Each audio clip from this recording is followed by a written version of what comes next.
هاي، مساء الجمال، مساء الخير عليكم. كيفكم؟ شخباركم؟ يا رب تكونوا بخير وبصحة وعافية. اليوم يا بنات بتكلم معاكم على منتجات عجبتني الشهر هذا والفترة الأخيرة. طبعا حبيت اني اصور هذا الفيديو صراحة بدون اي ترتيبات او تعديلات او اي شيء. طبعا زي ما انتم شايفين هذه الشنطة يا جماعة وصلتني من شي ان اليوم. طبعا صراحة جدا جميلة بس كبيرة بزيادة، لونها حلو، بس اللي ما عجبني فيها انه ما فيها طقطق او ما فيها مثلا سيستة تتقفل. مرة حلوة صراحة، مثلا للبحر، مثلا نمتي عند احد، رحتي مكان صراحة نادي، مرة صراحة حلوة صراحة يعني. طيب طبعا بنات في كثيرين بيقولوا مثلا كيف. طيب احنا عندنا قناة، هذه انا قناتي على يوتيوب، بس تكتبي على خانة التعليقات عالم رغد على طول راح يطلع لك اول فيديو وتعملي اشتراك في القناة. طبعا احنا الحين 575 مشترك. تقدروا بعد اذنكم تفعلون الجرس وتشتركون. نبغى الفيديو، ابغى اوصل ل1000 مشترك هذا الشهر. جد جد من جد يعني، بجد اتمنى من جد انكم تدعموني من كل قلبكم. تقدروا التعب اللي انا بتعبه. اذا ما انتي متابعتني على سناب شات تابعيني على سناب شات، مواضيعي هناك حلوة وسريعة. طيب الحين بتكلم معاكم على الاشياء اللي انا جربتها وعجبتني. موضوع حلو عن اليقين بالله. طبعا انا مصورة ومنزلة الموضوع هذا في السناب شات. الحل اسمه ناتشورال تاتش، جدا حلو. هذا حليب مرطب للجسم بخلاصة الحليب. ريحته على عنبر، تخيلوا عليكم أن تتخيلوا ريحة العنبر اللي فيه والسدر، مو طبيعي كيف ريحته. تجنن تجنن معنى الكلمة. طبعا هذا الحلو فيه، أول شيء يا بنات أنا استخدمته، شوفوا أنا بشرتي جدا حساسة، مو أي شيء أقدر أستخدمه. مع ذلك ما تتخيلون قد إيش ترطيبه مو طبيعي، عليه ترطيب ما تتخيلوا. أنا لما شفته قلت لا مستحيل، هذا حق دلع وبس مو حق ترطيب، بس قسما بالله عليه ترطيب للجسم بشكل ما هو طبيعي. كيف رطب جسمي، خيال خيال خيال. في نفس الوقت تقدري انتي تستخدميه في الحمام، الله يكرمك، وانتي في الحمام بعد ما تغسلي جسمك وتنشفي تستخدميه في الحمام، بعدين تغسليه، او بعد ما تخرجي من الحمام وجسمك مبلول ترطبيه برضه ما في مشكلة. طبعا بات مرة حلو وفي روائح مرة حلو. طبعا أنا روحوا أقرب فرع عندكم ناتشورال تاتش وشموه، بالله عليكم تقولوا لي رأيكم. وأوريكم الحلقان اللي أخذتها من محل، طبعا ماني فاكرة اسمه، هو المحل اسمه بلينك يو شيء زي كذا. طبعا بات مرة عجبني هذا الحلق، شايفين كيف شماله. طبعا ما تتخيلوا كيف في الطبيعة كذا يلمع خضار على زراق، شيء مرة حلو، مرة مرة مرة مرة مرة يجنن، عجبني مرة كثير. ثاني شيء أخذت هذا الحلق. ايش رايكم كيف شكله؟ مرة شكله انا عجبني، شكله مرة كيوت، تحسوه كذا حق بنات صغار، حق بنات كذا كتاكيت، حق بنات دلوعات، مرة عجب. شوفوا انا اي شيء فيه فراشة او اي شيء هذا اللون مرة يعجبني، فمرة مرة مرة صراحة عجبني. سعره كان 25 ريال. طبعا بنات المحل هذا عندهم تخفيضات هائلة بشكل ما تتخيلوا، اروحوا عندهم وشوفوا كيف تخفيضاتهم. طيب وثالث شيء أخذت اللي هي البكلة اللي تجيكم زي كذا. طبعا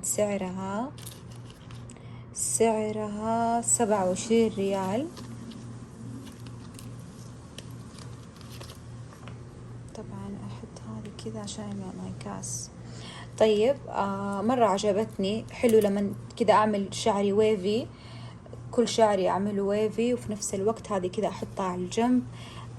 مرة أحس يجي شكلها مرة حلو، ولمعتها برضو مرة تجنن، اللمعة مرة حلو. طبعا في أشكال وألوان وأحجام، شوفوا كيف مرة تجنن. قلت إن شاء الله راح أكشخ فيها في الرياض، سفريتي للرياض، ترقبوا الفلوج اللي إن شاء الله راح أصوره.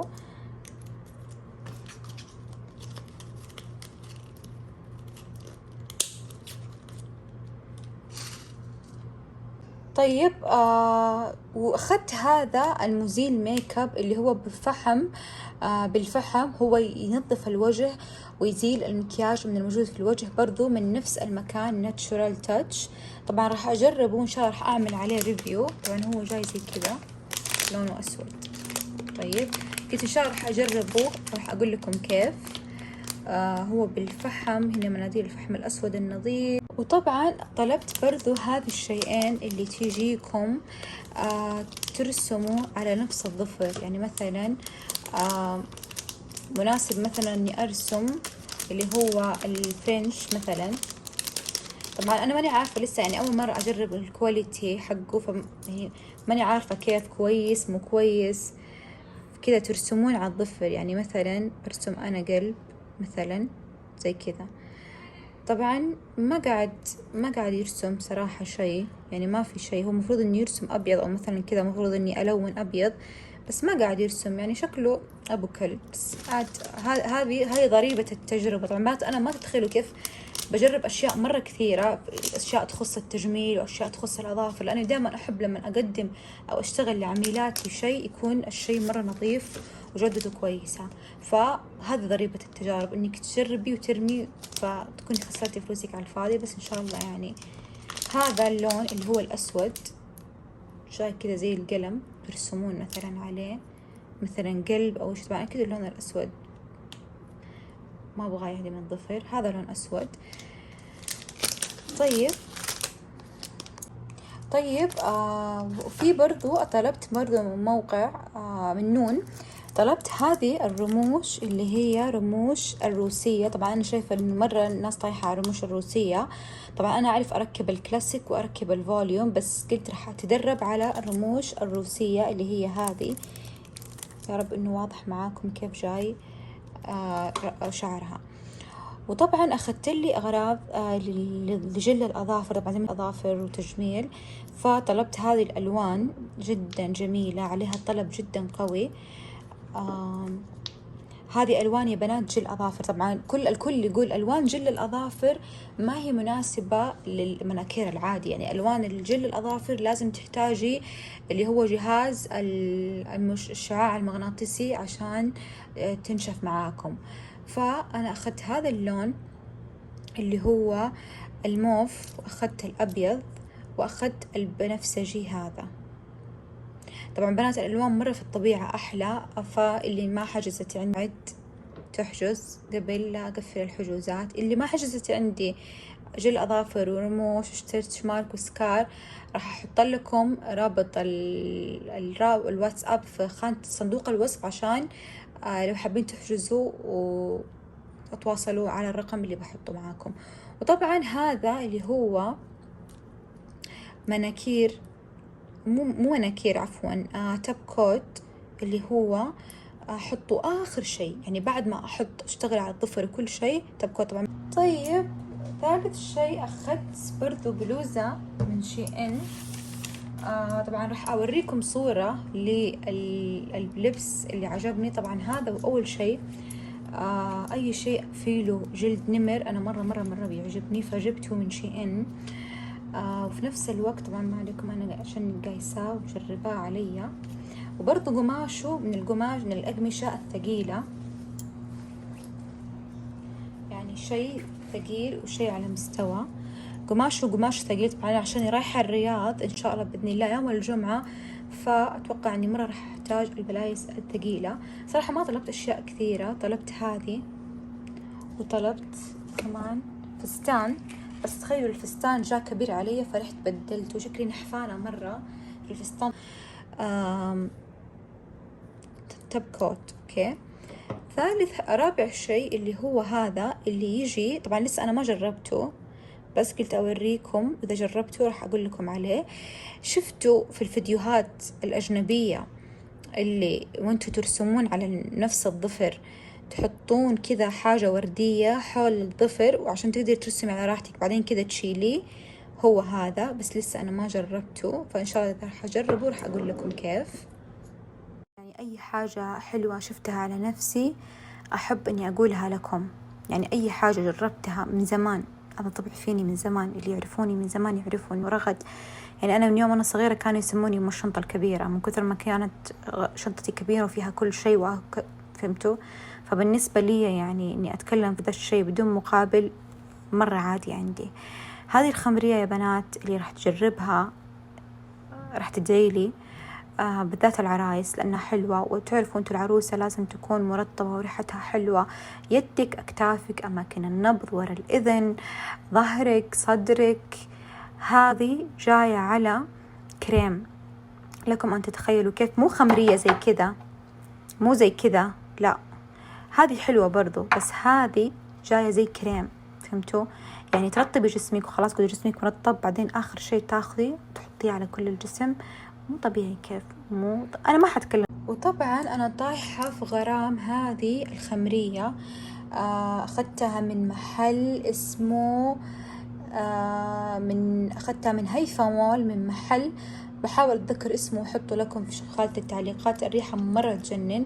طبعا أنتوا عارفين قد إيش أنا عشقي الخمريات والروائح هذه. أحطها كذا أول ما أتروش. والأحلى من الخمريات هذه الخمريات اللي تجيكم زي كذا. طبعا هذه بنات أنا أخذتها من واحدة برضو تسوي خمريات، ريحة خمرياتها فعلا أجمل خمرية ممكن أنا جربتها على الوجود هي هذه الخمرية. أول شيء الثبات، ثاني شيء الحلو فيها إن هي جاية زي الكريم. تخيلوا يعني أنت عليك أن تخيلي إنك أنت دخلتي الحمام، عملتي لك شاور، عملتي شاور وفي نفس الوقت مثلا قشرتي جسمك. موضوع الخمريات هذا أنا راح إن شاء الله بإذن الله راح أقول لكم في فيديو كيف تثبتي ريحة الخمريات اللي تجيكم زي كذا. المهم إنه هذه الخمرية جدا حلوة وتكلمت عليها برضو في السناب شات. ريحتها فواكه، عود، على توت، على فراولة، وعليها برضو مسك، وعليها عود خفيف. طبعا ريحتها مرة تجنن. طبعا خليني أجرب لكم. طبعا كذا شوفوا كيف، شايفين كيف زي كذا. مرة ريحة يا بنات ولا غلطة. يعني بالذات العرايس، يعني العروسة لازم تكون فواحة، أكتافك، ظهرك، رقبتك، يدك، أماكن النبض. مرة ريحة تجنن بشكل ما تتخيلي. وكذا برضو تنعم الجسم، يعني تحطيها على الجسم وبرضو تنعم لك الجسم لأنه فيها زيوت طبيعية وفيها مسك. فالمسك معروف بنعم الجسم. مرة يا بنات حلوة، مرة لا تفوتكم. برضو كمان مناسبة للشعر. طبعا هذه هي يعني مفضلاتي صراحة في الخمريات. طايحة على الغرام هذه وفي هذه، يعني شيء مو طبيعي كيف الريحة بتكون معاكم. هاي صبايا، صورت لكم فيديو إن شاء الله راح ينزل على يوتيوب على مفضلاتي ومشترياتي لهذا الشهر. طبعا حطفشكم في اليوتيوب مرة عن مفضلاتي اللي هي الخمرية هذه، مرة ريحتها تجنن. أخذتها من محل في هيفا مول، بإذن الله هقول لكم اسم المحل في اليوتيوب بس لين ما أتذكره. طبعا هذه الخمرية اللي أنا طالبتها من أتوقع من وحدة تبيعها بس ناسية إيش اسم الحساب. أخذتها كانت في معرض أو كان في بازار. طبعا الخمرية جدا حلوة وبرضو في نفس الوقت جاية على كريم، يعني كريم مرة حلو. تخيلوا تحطوا منها يعني حاجة بسيطة بس كذا على الجسم وتديكم نعومة، تديكم ترطيب للجسم. ريحتها مرة حلوة. وبرضو مسك على عود خفيف على توت وفراولة. لكم أن تتخيلوا كيف الريحة. بجد يا بنات ترى أنا أي شيء يعني جربته وعجبني أو أي حاجة يعني أنا لازم. أنا طلعت حلوة مرة وطحت في غرامها. عندكم هذه البلوزة عليها خيط من هنا، وزي ما انتم شايفين كيف في الصورة قماشها مرة حلو، لونها أبيض. مرة صراحة عجبني. طبعا الشنطة اللي وريتكم هي في بداية الفيديو. وطلبت برضو هذا الظفر من شيئا، وطلبت برضو هذه الحلقان. راح أحاول أحط لكم صورة. طبعا أنا قستها وشفتها حطيتها كلها مع بعض. الحلقة ده طبعا عجبني أول شيء كذا، شايفين كيف حلو زي كذا. طيب وهذا الحلق لكم أن تتخيلوا كيف، يعني شوفوا كيف الكيوت مرة حبيت مرة. يعني هذا الحلق مثلا اليمين وهذا اليسار زي كذا، وهذا تعلقيه على نفس الإذن. بحاول أحط لكم صور إن شاء الله. بس حبايبي هذه هي مشترياتي لهذا الشهر. بجد بجد أتمنى أنكم تعملوا لي لايك، تضغطوا على الاشتراك، وأي شيء وأي استفسار تبغوه أنا أختكم رغد موجودة. أنا هنا موجودة بالنيابة عن أي شخص ما هو مهتم فيكي. أنا هنا موجودة بالنيابة عن أي شخص تحتاجني على السناب شات ضيفيني، وإذا ما أنت ضيفتني على الإنستغرام ضيفيني. وشكرا لكل من يدعمني، وشكرا لكل الناس اللي تدعمني دائما على القناة، تعليقاتكم ودائما كلامكم الحلو. إن شاء الله بإذن الله أشوفكم في فيديو جديد. See you.